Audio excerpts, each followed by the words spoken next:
Welcome to part 2 of our lovely little owl in the tree. As you can see, I've prepared the canvas, as I call it, on the back of this little crystal block. So I have in the drill a fairly soft grey rubber, and I'm just touching up the very edges.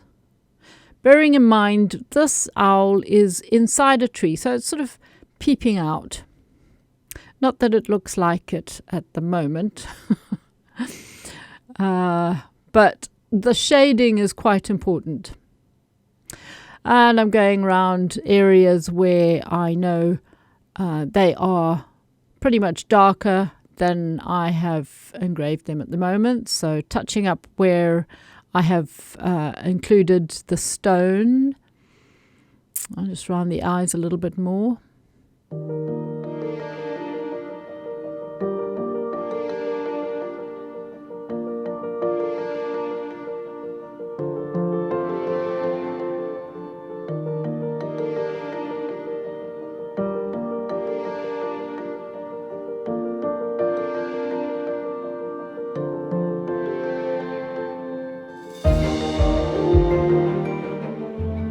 And coming down into the lower part of the body, there's some shading going on there.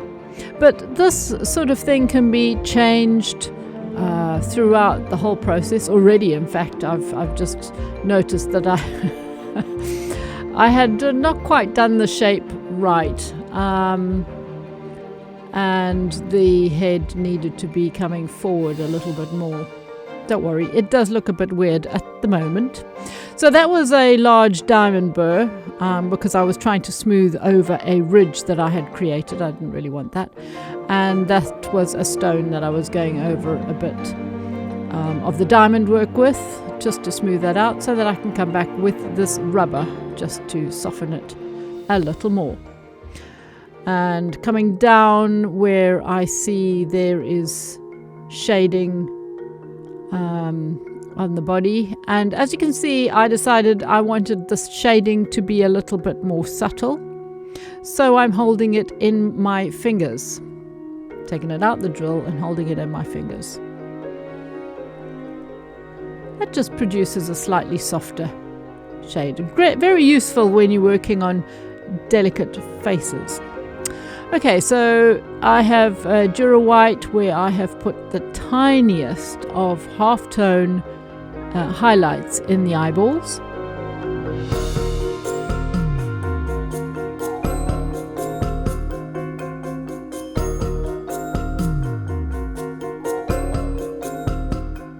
And then a tiny little sparkle with a diamond.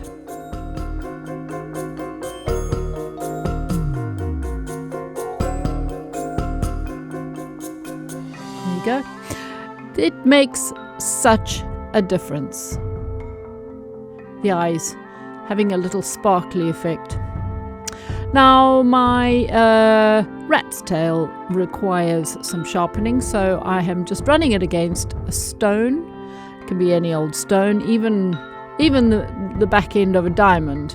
And that just takes down the top part. Funnily enough, I've jumped back onto my stone here, so ignore that. And I decided that needed smoothing a little bit more. Back to the rubber.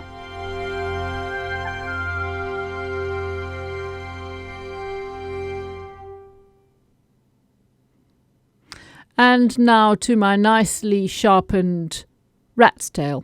The rat's tail has got diamond coating all the way down, which means that it will wear out quite quickly, but then, as I say, you just run it against a stone and it will take away the tip and reveal more diamond bits. Now, I am now adding the tiny little feather effects on the face.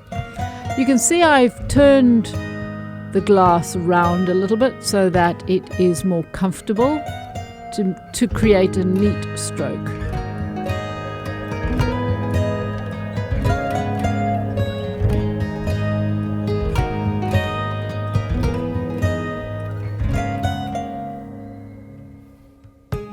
these little flicks of feather need to go fractionally over the dark area that I've got around the face. So in order to do that efficiently, I am starting right on the edge and then bringing it down. And you'll see that during this process I flick one way and then the other, and this helps to blend the flicks together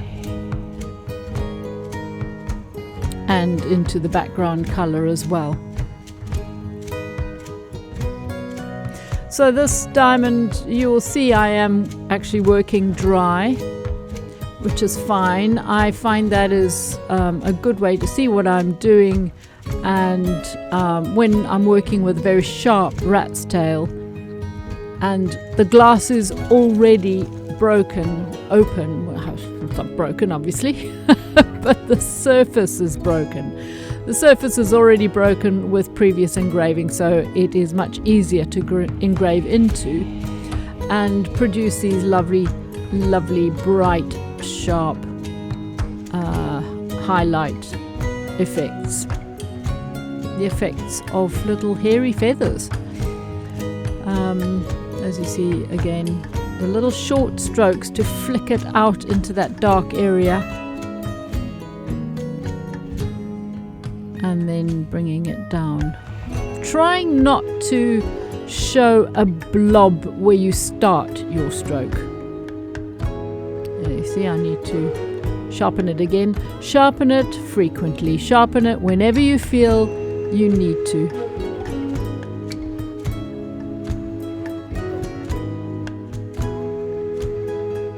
Having a look from the other side, you can see that I have gone in there relatively deeply.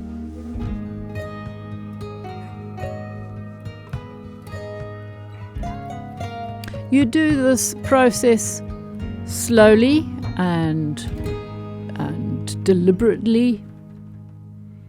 You don't need to rush it unless you are catching a bus, but it's best to just do it gently and slowly and enjoy it. It's very therapeutic.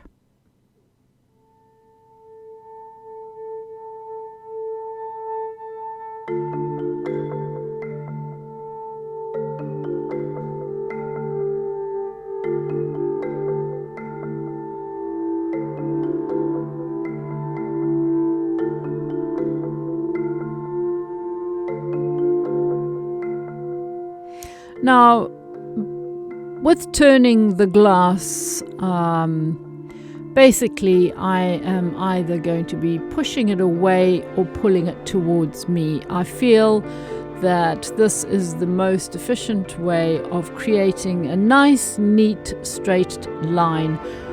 If you put the glass sideways, and I know it's a little bit confusing because of the position of the camera, so I am actually pushing pretty much away from myself and pulling towards myself.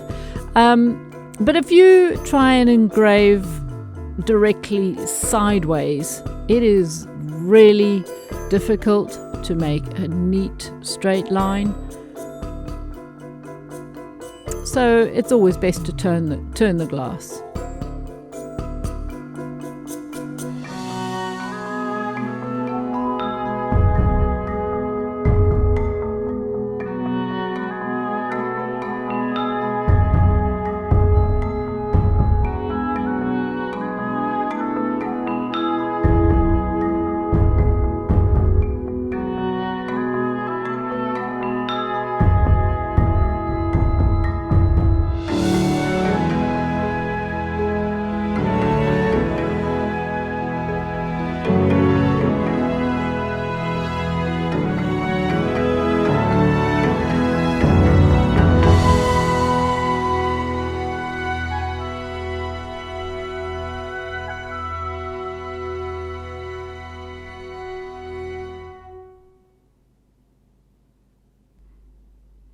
Engraving always looks rather lovely when you are viewing it through a good crystal.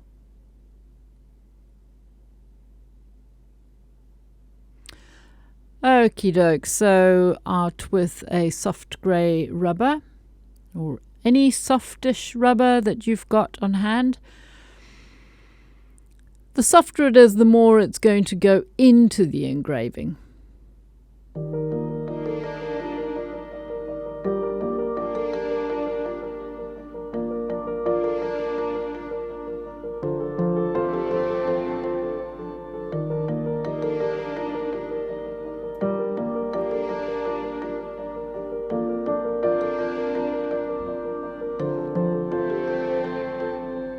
Just a long process, I must admit.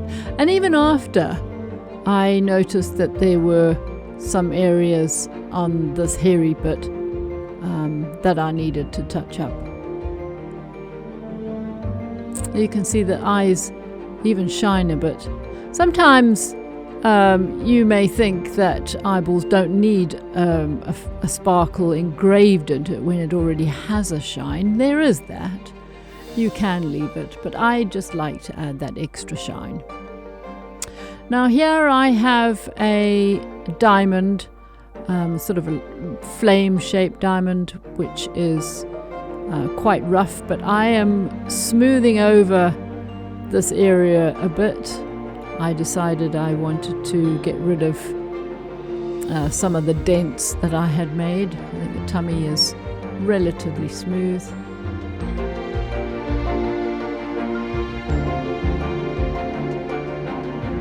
And because it's a really harsh diamond,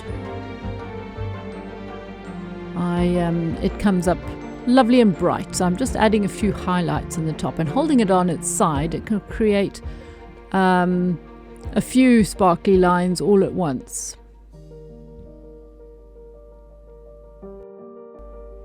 And then using it ever so lightly and slightly on its point, you can then create a few little highlighted spots rather than several lines at the same time. I'll show you when I stop fidgeting. There we go. You can see it. Just the tiniest highlights.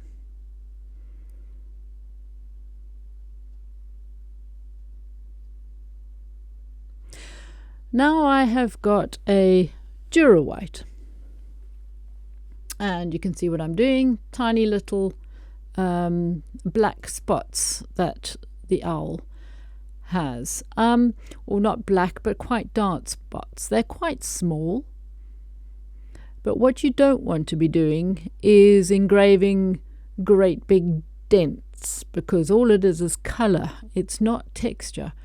So just tiny little light dots that are basically just smoothing out those tiny areas of the diamond.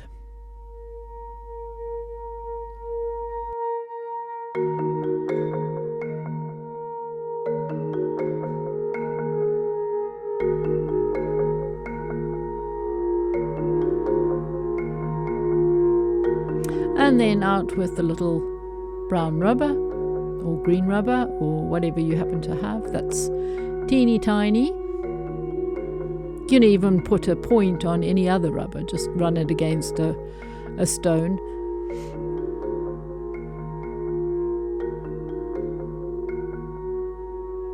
So they're very delicate but instantly quite effective.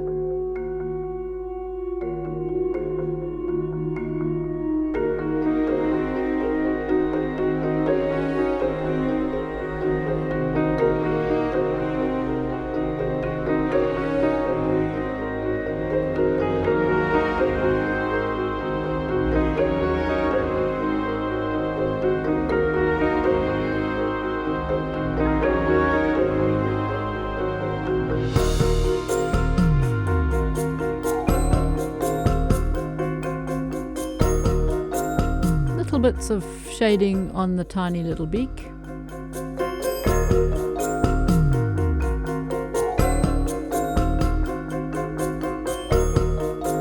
Those dots are quite adequate, don't need to put any more. They're just very random. Actually, it's quite hard to do them random without somehow automatically creating a specific pattern, I find that I've got to really concentrate to make them random. Out with the grey rubber just to add a few more bits of halftone across the whole belly. Bearing in mind where I'm working there on the edge, that is where the bark is going to come over the top later on. Okay, I hope you enjoyed that. Thanks for watching, and I'll be back with you soon with part 3.